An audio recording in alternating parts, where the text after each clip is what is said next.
ડાંગ જિલ્લાના સાપુતારામાં વાહન ચેકિંગ દરમિયાન પોલીસે આંતરરાજ્ય ચોરી કરતી ગેંગને ઝડપી પાડી।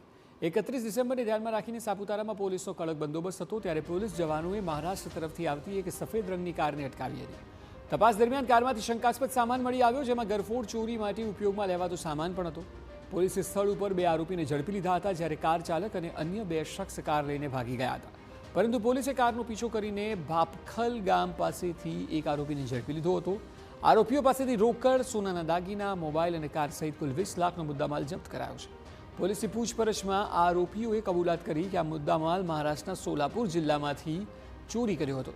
ઝડપાયેલા 3 આરોપી ગુજરાત, મહારાષ્ટ્ર અને મધ્યપ્રદેશમાં કુલ 10 જેટલા ગુનામાં સંડોવાયેલા છે।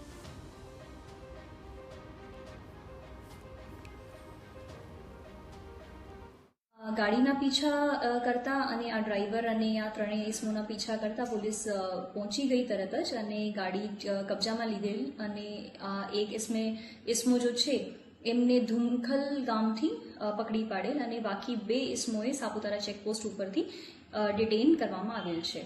એમાં બધા ત્રણેની પૂછપરછ કરતા સાપુતારા પોલીસ સ્ટેશનમાં લાવીને અને ગાડીમાંથી 5 લાખ રોકડ રકમ મળી આવેલ છે।